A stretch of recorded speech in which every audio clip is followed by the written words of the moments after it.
everyone! It's been a busy month and I've got a few finished objects that I want to show you that I worked on throughout the month of May and that I'm happy to say are ready to be sent off. Most of them are gift knits, one thing is not.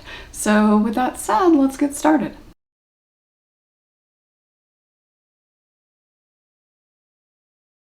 Okay, so the first thing that I have is it's like a tunic style top for a child that I made for my friend's daughter, and here it is.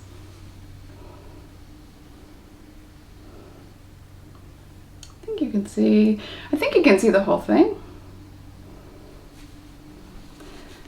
And so I'll put links to the projects in my Ravelry account down below in the description for the video. I've talked about this top before, so I won't go into too much detail, except to say that I ran into a little bit of trouble, trouble while working on the neckline. So when I had originally finished the neckline, in my opinion, it started looking like it was just going to be too small for a child's head. And since I didn't have any children around to test it on, I ended up kind of going back in and basically using a larger needle. So as with most knitted items, right, you used I think it was a size 3 that I was using for the garter stitch hem at the bottom of it. And then for the neckline, right, for the collar, basically we're supposed to switch to a size 3 and do the same thing. It was not supposed to be a garter stitch neckline, it was just supposed to be a rib neckline, but you were supposed to do it in size 3 with US 3 needles. And so once I did that, that's when I looked at it and realized, I don't know, right? I just don't want to give a child a garment that doesn't even fit over their head, right? I feel like that's the kind of thing they don't get over easily. So I went back in, took out the neckline, and just basically did it using the it was US size 6, so that's a 4mm needle. So that's what I did for the neckline, and I think it looks fine. The only thing that I wasn't real happy about is that once I kind of did that, because the stitches were on hold, it got a little messy looking. And so I think I ended up redoing it twice just to make it look a little bit better. And now I think it's okay. Right? For me, because I worked on it, I saw the imperfections in it, but I think it will be fine and that it's ready to send along.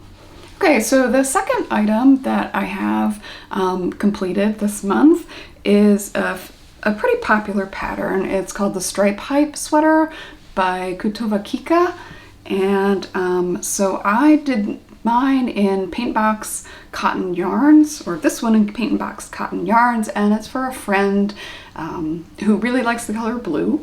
And so this is it. I'll try to hold it up so you could see it.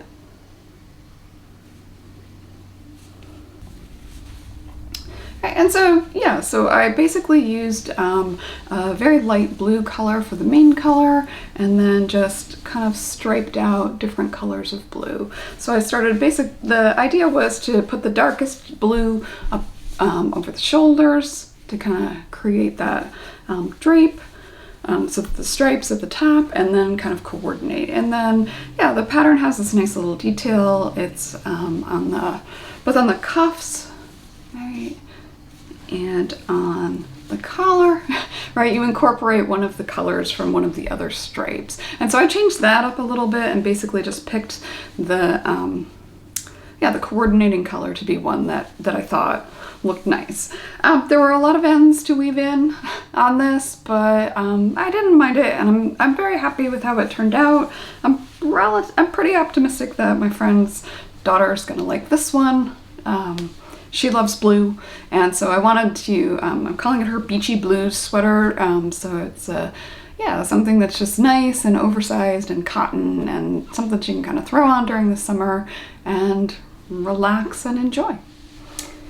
And then the next item that I have is a self-striping yarn that I purchased on local yarn store day at the end of April, and this is a colorway by Woolens and Nosh, and it's called Repotting Sprouts.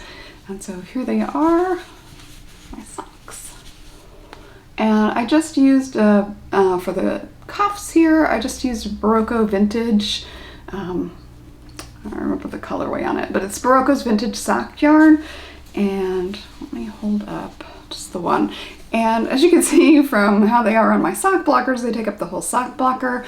But I wanted to make sure it's a, I believe like a 12, yeah, it's a 12 stripe repeat. And so I wanted to basically have the 12 stripes going all the way down the leg and then the 12 stripes going across the foot. And so I did get that, and it worked out really well. And yeah, it took me about a month to finish these socks, but I basically worked on them throughout the month of May rather.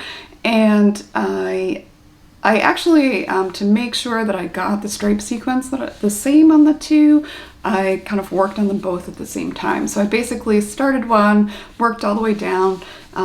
Once I realized I was at the end of the repeat, so there's a tiny little line of light blue up here, so, and a little bit of light blue right down here.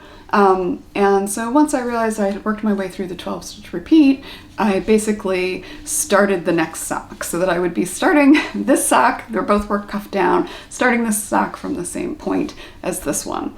And kind of worked my way down and then turned the heel on one, worked the rest of the foot, and then turned the heel on the other and worked the rest of the foot on the other. And I actually, it was a very generous 100 grams of yarn. And it's sold in a sock set with a mini, but since I purchased it at my local yarn store here, they were able to give it to me without the mini skein. And so the mini skein that came with it, I think, was also like a dark brown, which kind of makes sense, right? Because the colorway is Repotting Sprouts, and so the idea is it's almost like the colorway, the mini skein was like a soil brown color. But I decided I didn't really want that, and so I just decided to use, since I had so much, I have a lot of sock yarn in stash, so I felt like the vintage, the Barocco Vintage sock yarn kind of coordinated nicely with that. And it's just, I use heel flap and gusset construction, just because it's kind of my favorite to do. It's the easiest to do, it fits well. I just didn't want to take a nice self-striping sock yarn that I enjoy and try some kind of new heel only to have it not fit. So I opted to do the kind of heel that I knew would fit, and yeah, I'm very happy with them.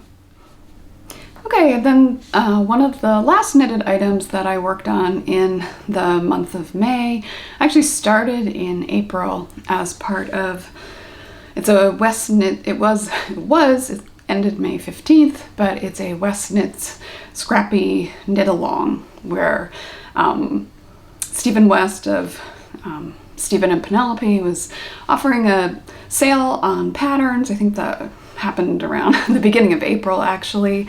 And so I went in and got the pattern for the Painting Bricks shawl, which I had always kind of liked and enjoyed looking at.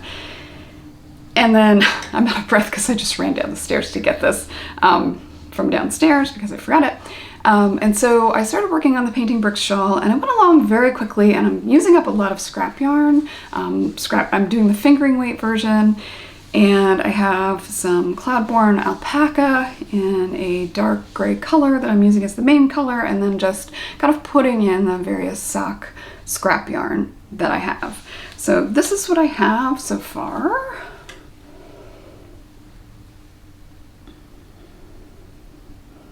Try to hold it so you can see it. All right, so I like the way it's shaping up. I, though, am currently working the border. Okay, I think like that. So, yeah, this border, it's not uncommon for borders on Stephen West shawls to sort of take on a life of their own, and this one is no exception. So I think originally the pattern has you put in, I think 54 stitch markers to help you keep your place when you're working the border. And I don't know about you, but 54 stitch markers meant that it was taking up almost all the stitch markers that I have. So I worked it that way for a little while and then kind of figured out a way to just basically mark the center stitch on the rib that I could kind of work around. And so that, you know, cut the number of stitch markers that I was using down by about a third. Because the issue was that, you know, once I realized like, okay, this is going to take a while to finish the border on this, and I don't mind doing that, but I just can't have all my stitch markers being held hostage on one project until I finish it. And so, yeah, so I foresee this project taking probably all of the month of June to finish, because again, as with many Stephen West shawls, right, and with shawls in general, it just keeps getting bigger and bigger, right? So you keep working increases even as you're working into the border. And I could stop, although at this point I don't feel like the shawl is really, right, so this is this side. Yeah, so I don't feel like the shawl is really as long as I want it to be. I think it's supposed to have maybe 3 more rows, and I have enough scrap yarn that I can use it up, and that is the goal of doing this.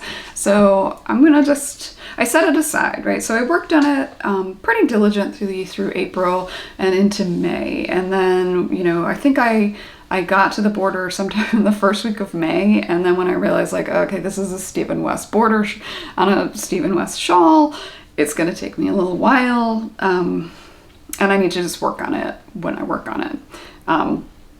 And I decided not to kind of pressure myself into trying to get it done by the end date of the knit along, because really the goal for me was to use this pattern that I really like and to use up some scrap yarn that I have, and so all of those things are being accomplished.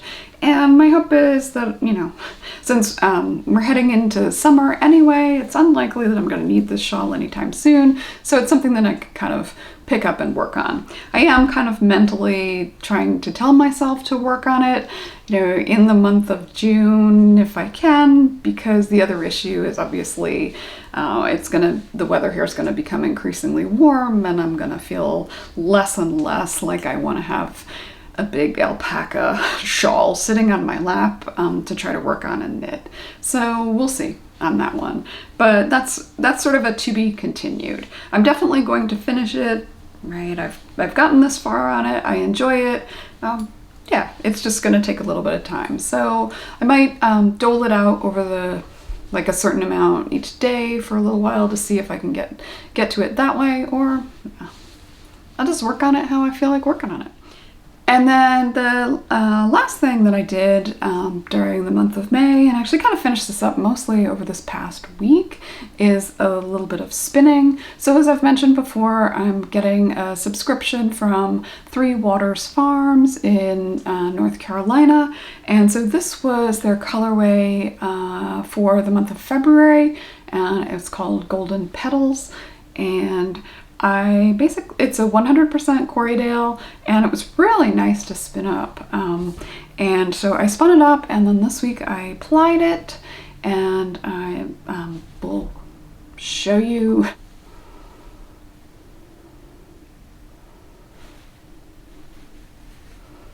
Let's see how it's looking. Yeah, it's looking pretty good. It's not blowing out too much. Yeah, it's a really beautiful colorway. I think I kind of fractal spun it, right?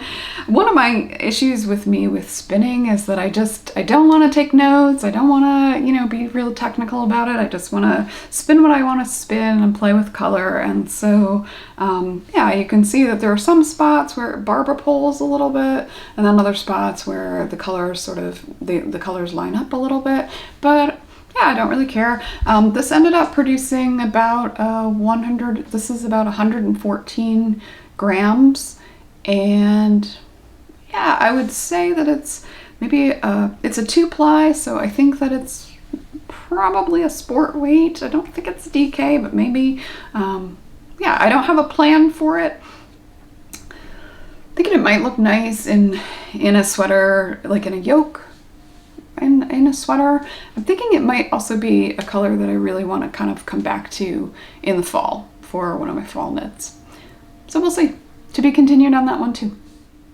Okay, so that's it for this episode of Making and Musing. I hope that if you found this content interesting or useful in any way, that you will consider liking and subscribing. I've got about 127 subscribers, which is really exciting for me because I started last December, and December 1st I started this channel with 0 subscribers.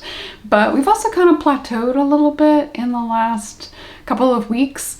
And so I'm hoping that, you know, over the next couple months, maybe I can put a push on and see how many more subscribers we can get, since we're kind of coming up on the 6-month mark for for my channel.